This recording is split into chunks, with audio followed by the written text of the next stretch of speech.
Muling nag-red alert ang Luzon at Visayas Power Grids dahil Kasalukuyang sa nasa red manifest na alert ang supply Luzon ng Pero Grid kahapon dahil hindi sa ito nakapaglaba kakulangan ng dahil supply nawalan sa sila ng kuryente. kuryente sa Dahil Davao walang City kuryente, dahil na rin sa wala schedule. ring tubig. Yara kabilang ang mga member consumers ng Benguet Electric Cooperative o Beneco sa maaaring maapektuhan sakaling magpatupad sa National Grid Corporation na isa-alert ang Luzon Grid sa anunsyo ngayong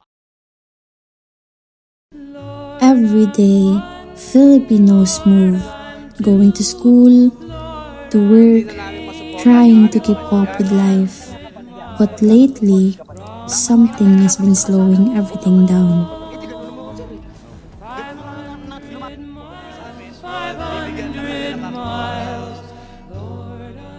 Ang kinabubuhay ko lang po isang pamamasada ng jeep.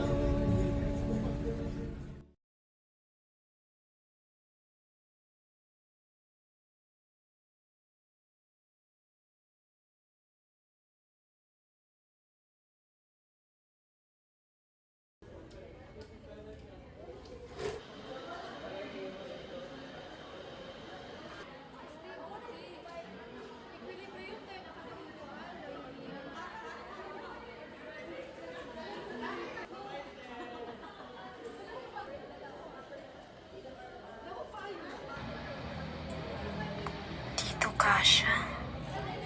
Huwag na lang. Pamasahe ko na lang to.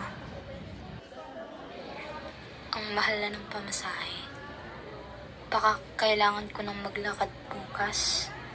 Di na aabot ang baon ko.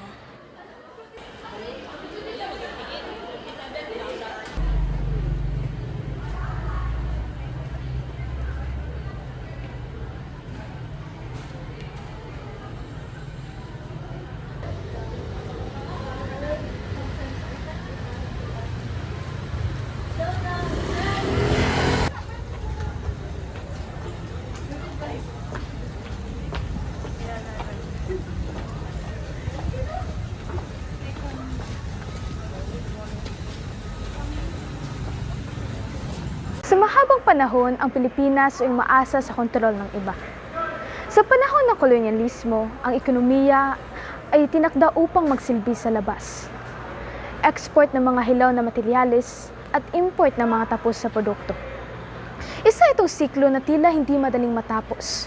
Bumibili tayo ng mga bagay na hindi natin kayang magawa at ibinebenta natin ang mga yaman na hindi natin kayang panatilihin.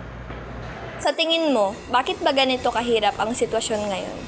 Sa tingin ko, habang tumataas ang presyo ng mga bilihin, parang mas lalong humihirap ang buhay. Ako bilang housewife, kailangan ko isipin araw-araw yung budget pangkain, pangbayad ng kuryente, at iba pang bills. Tapos, pangailangan ng mga anak ko, kailangan ko yun isipin araw-araw. Sapat pa ba ang kinikita ngayon para matustusan ang pangangailangan ng isang pamilya?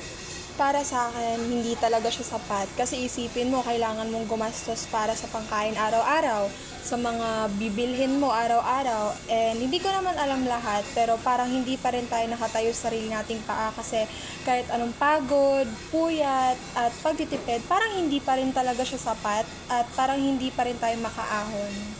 Yan lang po. May pagkakataong pa bang mabago yung sitwasyon natin?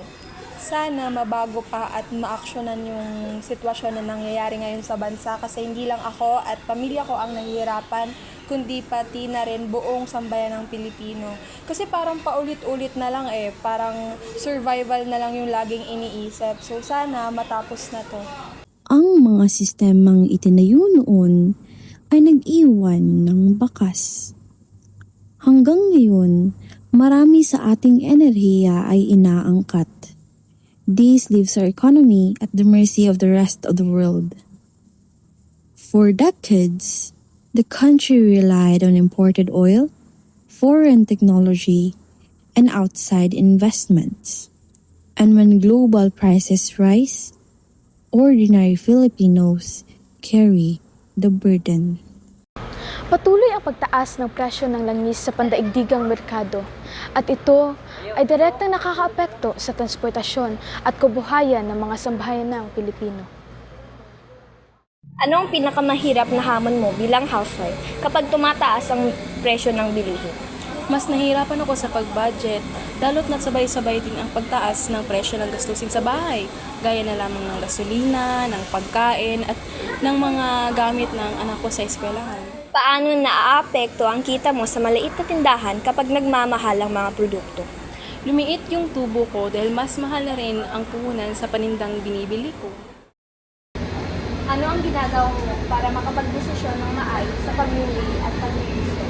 Tinitignan ko na mabuti ang presyo ng bilihin bago ako bumili para hindi ako malugi at makasabay sa pangangailangan. Sa tingin mo, gaano kaseryoso ang pagtaas ng presyo ng buhay sa mga estudyante ngayon? Akala ko simpleng problema lang. Mas malalim pa pala. Sa anong paraan? Bilang estudyante, damang-dama ko talagang epekto ng pagtaas ng presyo araw-araw. Minsan nga yung baon ko hindi ko na kayang pagkasyahin para sa pagkain, pamasahe at mga bagay na kailangan ko sa school. Nakakapagod na isipin eh. Habang pagod ako, nag-aaral, dagdag pa yung pressure at problema sa pera, dala na rin sa sitwasyon natin yun. Hindi lang naman ang mga drivers ang naapektuhan dito. Tayo din naman. Halimbawa, commuter ka. Patungo ka sa trabaho mo o kung saan man. Hindi ka ba mahihirapan sa pag-increase ng pamasahe sa jeep o bus? Especially kung estudyante ka. Hindi lang ito simpleng krisis, kundi ito ay isang kwento na matagal nang nagsimula.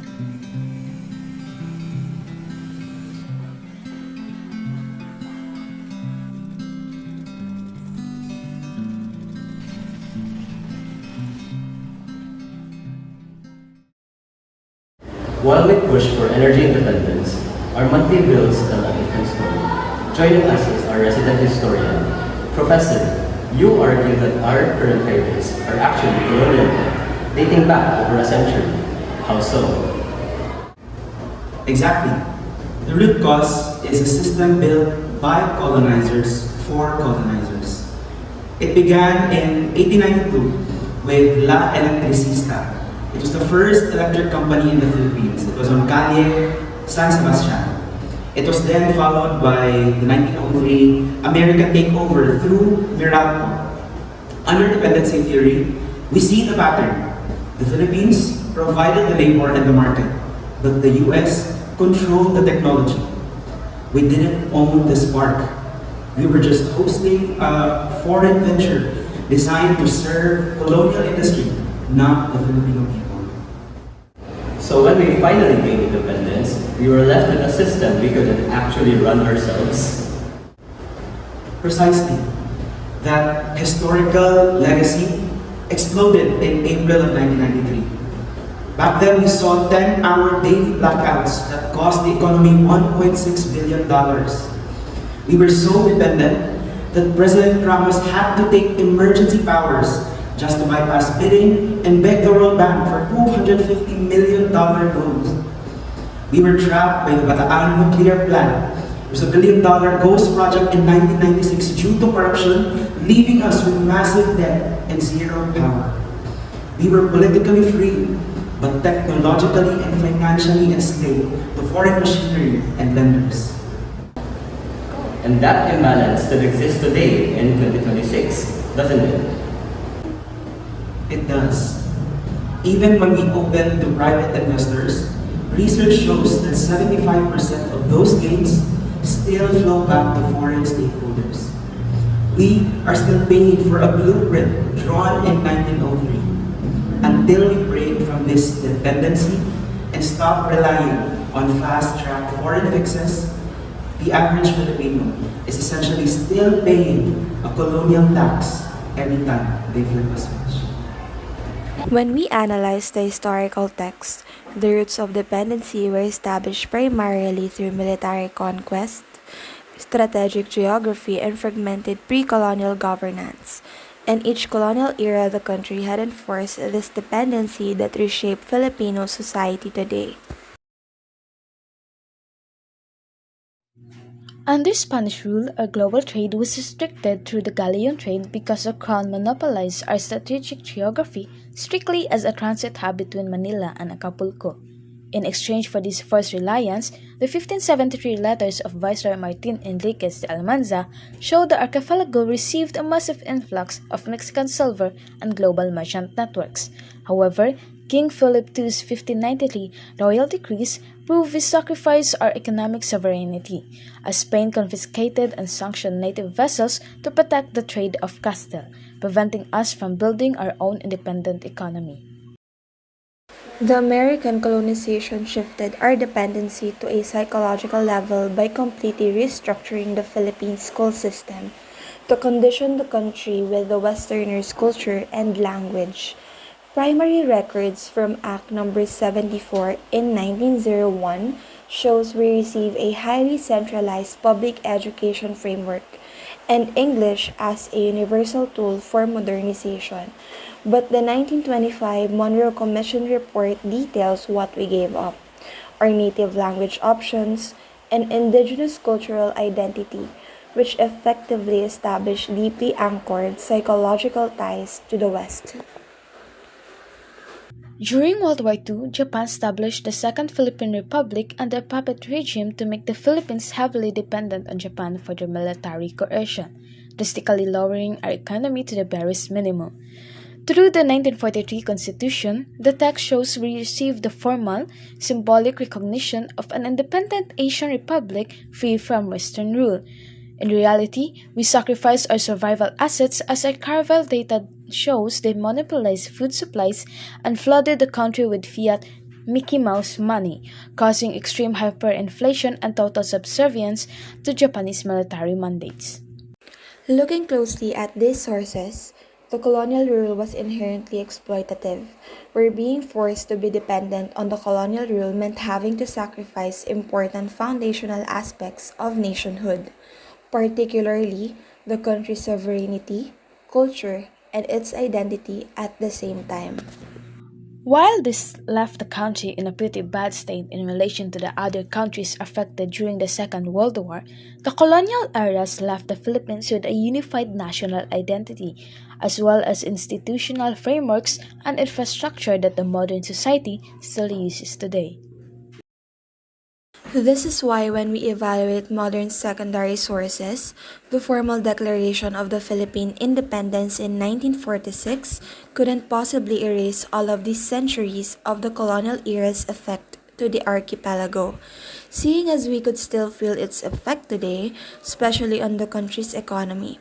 An example being the heavy reliance on the OFWs to this day through the OFW remittances and the BPO. But here lies the deeper nuance. In 1946, there were no more foreign forces. We finally gained our independence. Yet, the dependency didn't stop. Why? Because over 4 centuries of colonial rule had done something worse than restrict our actions. It had colonized our mindset. We grew up believing that Filipino engineering wasn't enough. We internalized the lie that to keep the lights on, we needed an outsider. We became politically free, but psychologically captive. But what if we weren't? If our mindset hadn't been captive, our post-independence choices would have looked radically different. We would have looked inward for solutions instead of begging for foreign fixes. Consider 1986.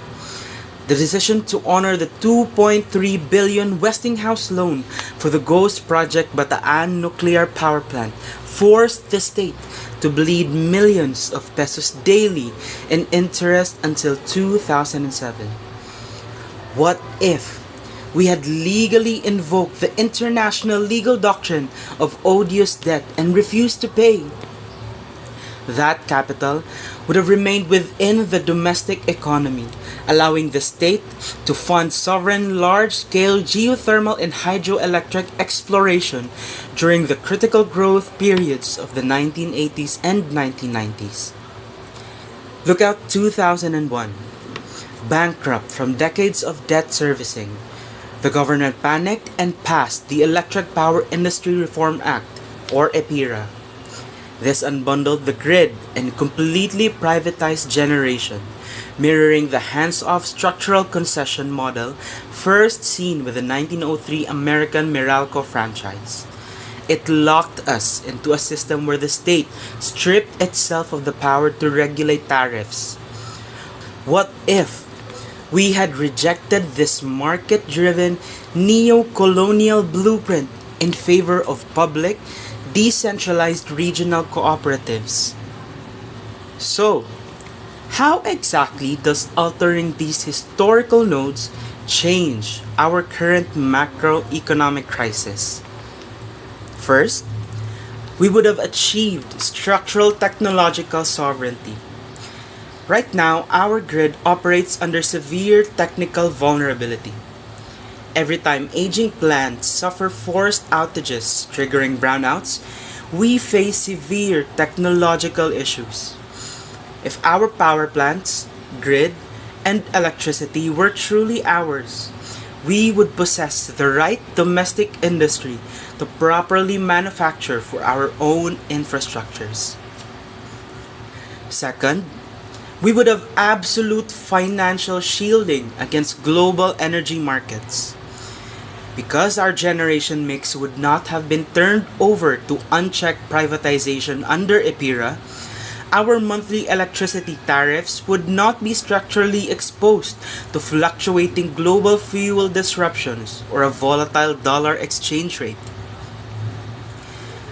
We would not be vulnerable to international coal price shocks that push generation costs past standard market levels, nor would we be forced to import over 70% of our utility coal from single foreign suppliers like Indonesia. Our baseline energy matrix would be anchored on localized, state-protected, renewable baseloads. By altering these specific historical points, the state wouldn't just have rewritten its legal codes. We would have dismantled a 400-year-old economic chain of extraction. The what if of our past isn't an idealistic fantasy. It is the literal, data-backed blueprint of a self-sufficient, economically sovereign country.